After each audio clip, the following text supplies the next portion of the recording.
দেখো question number 4 নম্বরের সমাধান করব আমরা। একজন ঘড়ি বিক্রেতা একটি ঘড়ি ক্রয় করে 336 টাকায় বিক্রি করেন।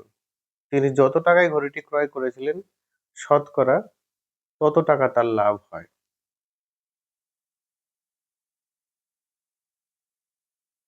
তাহলে ঘড়িটি দিয়ে একটা সময় তত টাকা লাভ হলো, তো এখানে একটা সমীকরণ বানাতে হবে তোমাকে। এটা কিন্তু বিক্রয় করেছিলেন, তিনি যত টাকায় ঘড়িটি ক্রয় করেছিলেন শতকরা তত টাকায় কিন্তু তার লাভ হবে। ওকে, তো ধরি ঘড়িটির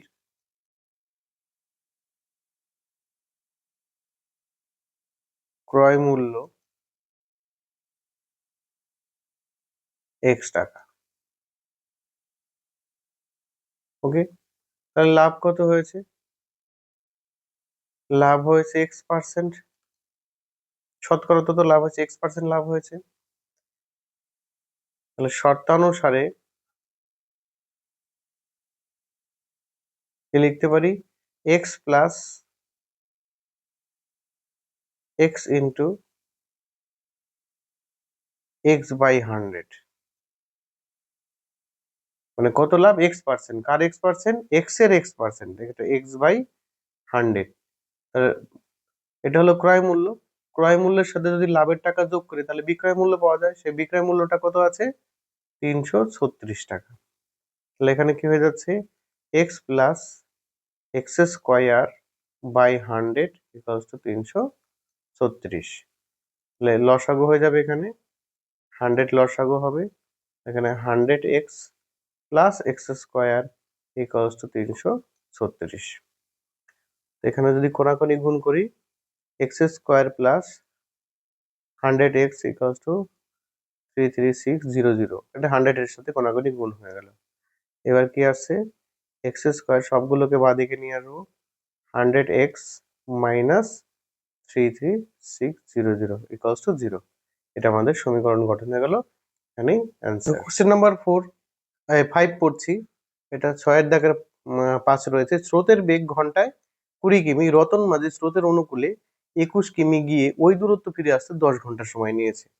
তো এখানে দেখো একটি বোর্ড রেখেছি, স্রোতের অনুকূল কোনটা আর প্রতিকূল কোনটা সেটা একবার একটু বুঝে নাও। এইটা বোর্ড, রতন মাঝির বোর্ড, এটা ধরো। স্রোতের অনুকূল মানে ধরো নৌকাটি এইদিকে যাচ্ছে, ঠিক আছে? এই হলো নদী, এইদিকে স্রোত যাচ্ছে। ওকে, তাহলে স্রোত যাচ্ছে হলো এইদিকে, অ্যারো দিয়ে দেখিয়ে দিলাম এইদিকে, এটা পার রয়েছে। ঠিক আছে, তো স্রোতের দিকে যদি নৌকা যায় তাহলে সেটা হলো অনুকূল বলা হয়। এটা কি বলবে? অনুকূল। আর স্রোতের উল্টো দিকে যদি নৌকা যায়, এদিক থেকে স্রোতটা আসছে, এদিকে নৌকাটা গেলে এটাকে বলা হয় প্রতিকূল। এটা হলো প্রতিকূল বলা হয় এটাকে। ওকে, বুঝে নিয়েছো নিশ্চয়? এরপরে দেখো, অনুকূলে গেলে কি হয়? নৌকার স্পিডটা বেড়ে যায়। কেন বেড়ে যাবে? আর নৌকার তো নিজের একটা স্পিড রয়েছে, আর স্রোত ওকে একটু হেল্প করে, সাপোর্ট করে দেয়, নৌকার স্পিডটা কিন্তু বেড়ে যাবে। আর প্রতিকূলে গেলে কি হবে? স্রোত তো এইদিকে যাচ্ছে, নৌকা যাচ্ছে এইদিকে তার উল্টো দিকে। তাহলে উল্টো দিকে যখন যাবে, অর্থাৎ নৌকাটা যখন ঘুরে যাবে, এই নৌকাটা ঘুরে গেলেই ব্যাস নৌকার স্পিড কিন্তু কমে যাবে। অর্থাৎ নৌকাটা যদি এই দিকে যায় তাহলে নৌকাটার স্পিড কিন্তু কমে যাবে, অনেকটাই কমে যাবে। তো সেক্ষেত্রে রতন মাঝি কি করেছিল? রতন মাঝি এই কোশ্চেনটা অনুযায়ী এইখান থেকে এই 21 কিমি জায়গা একবার স্রোতের অনুকূলে গিয়েছিল, আবার স্রোতের প্রতিকূলে গিয়েছিল, এসে এই জায়গা থেকে স্টার্ট করে বি হয়ে আবার এতে ফিরে এসে, তাতে তার টোটালে 10 আওয়ার টাইম লেগেছে। এটা হলো কোশ্চেন, এইটা দিয়ে আমাদের একটা সমীকরণ বানাতে হবে। ওকে, তো নৌকার বেগ তো আমরা জানি না, তাহলে সমস্যার সমাধানটা কি হবে? 5 নম্বরের সমাধান হলো, ধরি নৌকার বেগ x কিমি পার ঘন্টা, আওয়ার, এক্স কিমি পার আওয়ার লিখে নিলাম। তাহলে 21 কিমি টোটাল ট্রাভেল করেছে 21 কিমি, তাহলে 21 কিমি যেতে তার কত সময় লাগবে সেটা আমরা এই V equals to S by T, এখানে যে টাইম বের করা T equals to S by V, আর দূরত্বকে সময় দিয়ে ভাগ করলে কিন্তু সময় বেরিয়ে যাবে। তো এখানে ডাইরেক্ট শর্ত অনুসারে আমরা লিখে দিই, কি লিখতে পারি, ও প্রথমে গিয়েছে হলো 21 কিমি, তাহলে দূরত্ব বাই ও তখন গতিবেগটা কি হবে, স্রোতের অনুকূলে গিয়েছিল, স্রোতের অনুকূলে গতিবেগটা হবে এক্স প্লাস টু, এখানে স্রোতের বেগটা কিন্তু যোগ হয়ে যাবে, এই টাইমটা লাগবে ওটা, প্লাস 21 বাই স্রোতের অনুকূলে গিয়েছিল, স্রোতের প্রতিকূলে গিয়েছিল, তাহলে x minus two equals to total time হলো 10 ঘন্টা। এটাই কিন্তু সমীকরণ হবে। অর্থাৎ প্রথমটা কি হলো, স্রোতের প্রতি অনুকূলে গিয়েছে 21 কিমি, তাহলে দূরত্ব বাই গতিবেগ এক্স প্লাস টু আসবে, কারণ এখানে স্রোতের বেগ হলো 2 কিমি পার আওয়ার, এইটা কিন্তু ওকে সাপোর্ট করবে। ওকে, আর স্রোতের প্রতিকূলে কিন্তু সাপোর্ট করবে না, এখানে কিন্তু মাইনাস হয়ে যাবে। তাহলে এখানে দেখো কি হচ্ছে, 21টাকে আমরা কমন নিয়ে নিচ্ছি, কমন নিলে পরে এখানে পড়ে থাকবে 1 প্লাস এক্স টু, আর এখানে পড়ে থাকবে 1 by x minus two equals to 10। এখানে আসছে হলো আমাদের 21 এদিকেই থাক, লসাগু করে দিই, লসাগু হলো x plus two into x minus two হয়ে যাবে, এদিকে অল্টারনেট গুণ হয়ে যাবে, x minus two plus x plus two আসবে ইকুয়ালস টু 10। এখানে দেখো কি কি কাটবে, টু টু কেটে যাবে এখানে প্লাসে মাইনাসে, তাহলে 21 এর সাথে ইন্টু হয়ে যাবে 2x বাই এখানে a plus B into a minus B whole স্কোয়ারের ফর্মুলা পড়েছে, তাহলে এক্স স্কোয়ার মাইনাস টু এর square, A B X square minus two এর স্কোয়ার মানে এখানে 4 হয়ে যাবে ইকুয়ালস টু 10। 10 এর নিচে মনে মনে 1 আছে, দেখো এই 2 এর সাথে এটাকে কেটে দিয়ে আমরা এখানে 5 করতে পারি, সিঙ্গেল টার্ম যখন চলে এসেছে। এবার কোনাকুনি গুণ করে দিই, তাহলে কত হয়ে যাবে, 5x স্কোয়ার মাইনাস 4 5 20, আর এদিকে হয়ে যাবে 21x। এবার এটাকে কি করবো, আমরা সবগুলোকে বাঁদিকে নিয়ে সমীকরণটা বানিয়ে দেবো, তাহলে এখানে ইকুয়াল দিয়ে আসবে 5x স্কোয়ার, এটা মাইনাস হয়ে যাবে 21x minus 20x equals to 0, এটা আমাদের অ্যান্সার।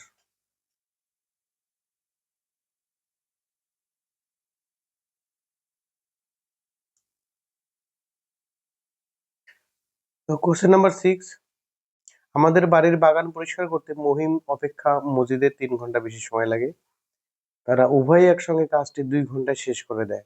তার মানে তুমি ধরে নাও এখানে টোটাল কাজ, এটা কোশ্চেন নাম্বার 6 আসবে, টোটাল কাজ, এটা হলো টোটাল কাজ হলো 1 অংশ ধরে নিতে হবে। এটা নিচের ক্লাসে করেছো, এইটে করেছো সময় কাজের অঙ্কগুলো। তো কিছু 2 ঘন্টা তারা একসঙ্গে 2 ঘন্টাতে শেষ করে দিয়েছে, মানে কিছু অংশ তোমার হলো মহিম করেছে আর বাকি কিছু অংশ মজিদ করেছে, কিন্তু একজনের থেকে আরেকজন 3 ঘন্টা কম বেশি কাজ করছে।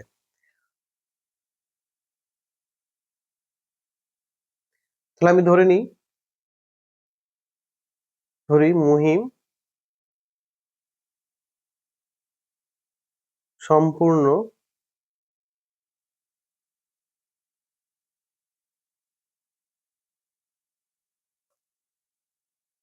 কাজটি করে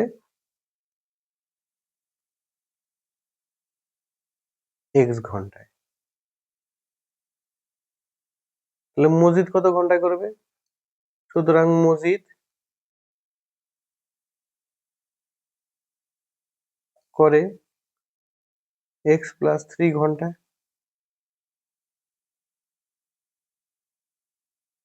ওকে, এবার তারা দুজনে একসঙ্গে 2 ঘন্টায় কাজটি শেষ করে, তাহলে 2 ঘন্টা কে কতটুকু করে সেই অনুযায়ী এক অংশ কাজ শেষ হবে। আমি এখানে ডাইরেক্ট শর্তানুসারে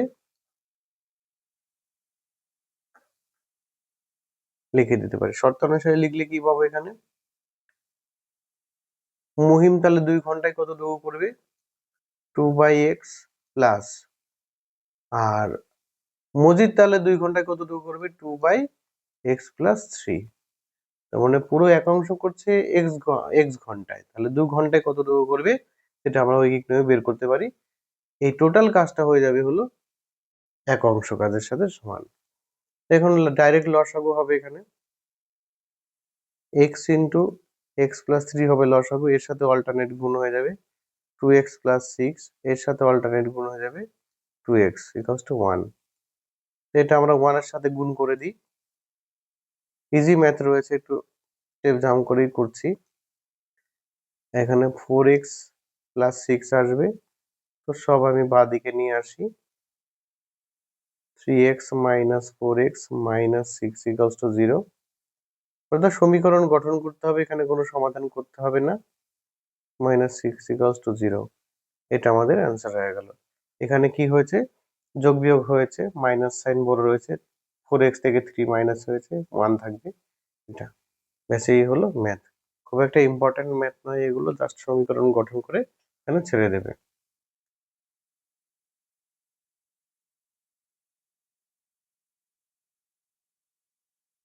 দেখো কোশ্চেন নাম্বার 6, কোশ্চেন নাম্বার 7, 2 অঙ্ক বিশিষ্ট একটি সংখ্যার একক স্থানীয় অঙ্কটি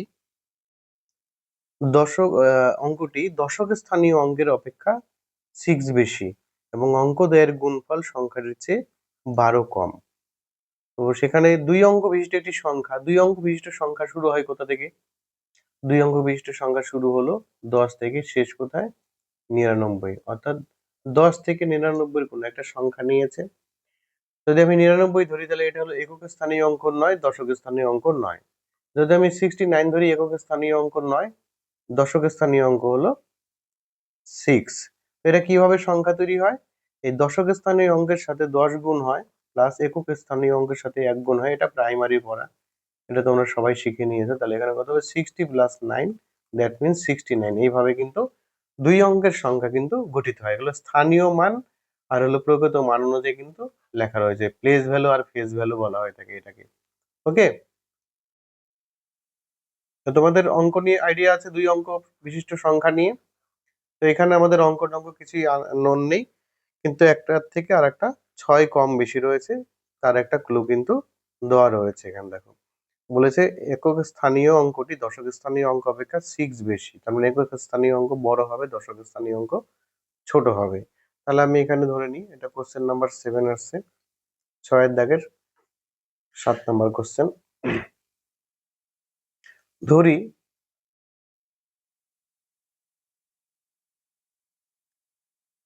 একক স্থানীয় অঙ্কটি একক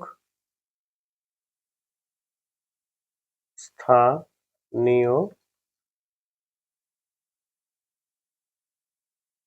অঙ্ক x।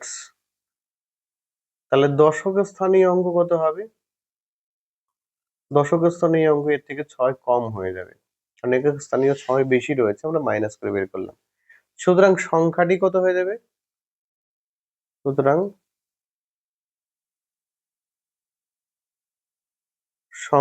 সংখ্যাটি কত পাবো? এই দশক স্থানীয় অঙ্কের সাথে কিন্তু 10 গুণ হবে, প্লাস একক স্থানীয় অঙ্কের সাথে 1 গুণ হবে। তাহলে আলটিমেট কি দাঁড়ালো? 10x মাইনাস 60 প্লাস হলো x। তার মানে এখানে অ্যাডিশন হয়ে যাবে, 11টা x আসবে মাইনাস 60। এটা আলটিমেট সংখ্যাটা দাঁড়ালো। ওকে, এইবার শর্তানুসারে এখানে ওরা শর্ত দিয়েছে, শর্তানুসারে কি বলেছে? অঙ্কদ্বয়ের গুণফল সংখ্যাটির চেয়ে 12 কম।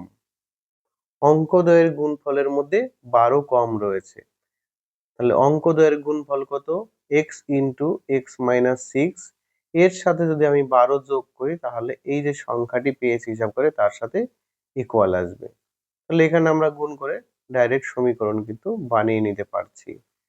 সবগুলোকে বাঁদিকে পাঠিয়ে দিই, প্লাস হয়ে যাবে, এই দুটো এদিকে প্লাস মাইনাসে চেঞ্জ হবে। তাহলে কি থাকলো? এক্স স্কোয়ার 6x আর হলো 6x আর 11x, তাহলে 17x হবে, এডিশন হয়ে যাবে, লাইক সাইন আছে মানে একই সাইন রয়েছে।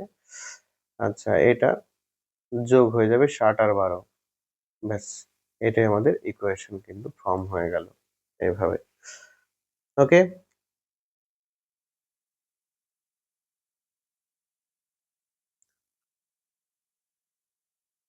দেখো লাস্ট কোশ্চেন। 45 মিটার দীর্ঘ আর 40 মিটার প্রস্থ একটি আয়তাকার খেলার মাঠ রয়েছে। ধরো একটা খেলার মাঠ রয়েছে এখানে, তো মাঠের বাইরের চারপাশে সমান চওড়া একটি রাস্তা আছে, এই ব্লু কালারটা দেখো, এটা রাস্তা সমান চওড়া বলেছে, এদিকে এদিকে এদিকে, এরকম ম্যাথ গুলো 9-এ তোমরা অনেক করেছো। আমি ধরে নিলাম সেই চওড়াটি হলো এক্স। তো ওই রাস্তার ক্ষেত্রফল বলে দিয়েছে 450 মিটার স্কয়ার। তো এটা দিয়ে কিন্তু তোমাকে ইকুয়েশন বানাতে হবে।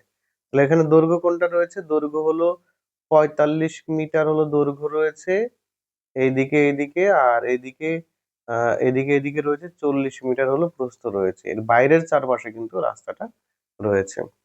তাহলে এখানে ম্যাথটা কিভাবে শুরু করি, এটা হলো তোমার 6-এর দাগের 8 নাম্বার ম্যাথ। তোমরা যখন করবে তখন এগুলো চিত্রটি তো দরকার নেই, যা সমীকরণ বানাতে বলেছে, খুব একটা ইম্পর্টেন্ট ম্যাথ নয়, সমীকরণ বানিয়ে রাখবে, সমাধানগুলো পরের চ্যাপ্টার গুলোতে রয়েছে, এরকম ভাবে সমাধান করতে হবে, পরের চ্যাপ্টার সমাধান শিখলে কিন্তু হয়ে যাবে। তো এখানে মাঠটির দৈর্ঘ্য প্রস্থ কত সেটা নেই, লিখে নিই একবার। মাঠটির দৈর্ঘ্য 45 মিটার, প্রস্থ 40 মিটার। তাহলে ক্ষেত্রফল কত দাঁড়াচ্ছে, মাঠটির ক্ষেত্রফল আসবে 45 × 40 বর্গমিটার, মিটার স্কয়ার, ঠিক আছে, এটা আমরা পেলাম। তাহলে রাস্তার ক্ষেত্রফলটা কি করে বের করবো, তো ক্ষেত্রফল তো দেওয়াই আছে, এই পুরো রাস্তা সহ মাঠের ক্ষেত্রফল থেকে শুধু মাঠের অর্থাৎ ইনসাইডের যে ক্ষেত্রফলটা আছে এটা যদি বাদ দিয়ে দিতে পারি, তাহলে কিন্তু রাস্তার ক্ষেত্রফলটা বেরিয়ে যাবে।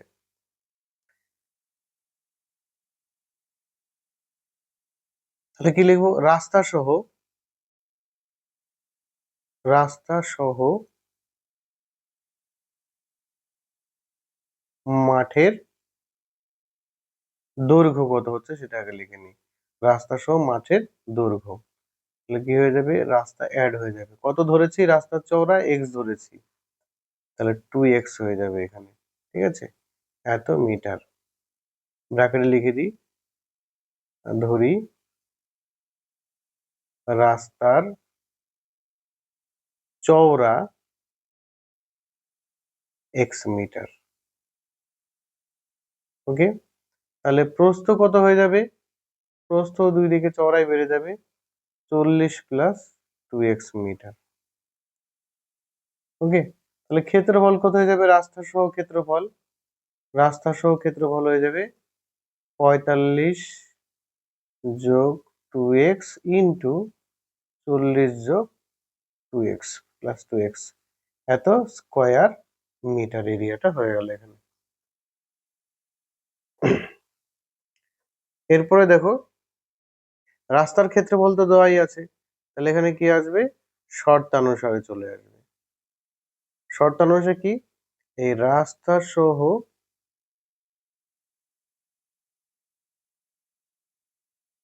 ক্ষেত্রফল থেকে মাইনাস করব মাঠের ক্ষেত্রফল, তাহলে পাবো কত, 450 পেয়ে যাবো এখান থেকে। দেখো এই দুটো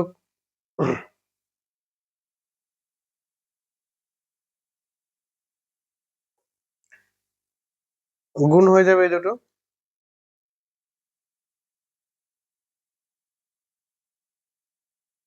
45 × 40 প্লাস 45 দুগুণে 90x প্লাস 40 দুগুণে 80x মাইনাস 45 × 40। দেখো এটা কিন্তু গুণ করিনি, আমি রেখে দিয়েছিলাম, এই পার্টটা প্লাসে মাইনাসে কিন্তু কেটে যাবে, একটু মিস্টেক হয়ে গেল এখানে, প্লাস 4x হয়ে যাবে এখানে, প্লাস 4x² হয়ে যাবে। ওকে, একটু মিস্টেক হয়ে গেছে এখানে। এবার দেখো এই দুটো তো কেটে যাবে, ক্যান্সেল হয়ে যাবে, 4x² আগে নিয়ে চলে আসি, এখানে আসবে 58 17 170x, আর 450টা কিন্তু বাঁ দিকে চলে আসবে, মাইনাস হয়ে যাবে। ওকে,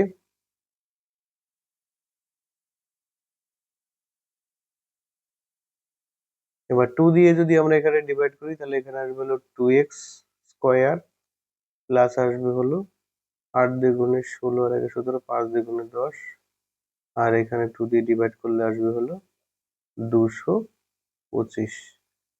এই ইকুয়েশন ফর্ম হয়ে গেল। এখানেই শেষ এই চ্যাপ্টার।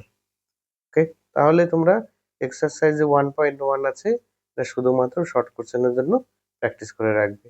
পরবর্তী ভিডিওতে আমি দেবো এখানকার কোন ম্যাথগুলো করলে তোমাদের শুধু কমন পড়বে, সব ম্যাথগুলো কিন্তু প্র্যাকটিস করার দরকার পড়েনি, জাস্ট একবার করে দেখে রাখবে। ওকে।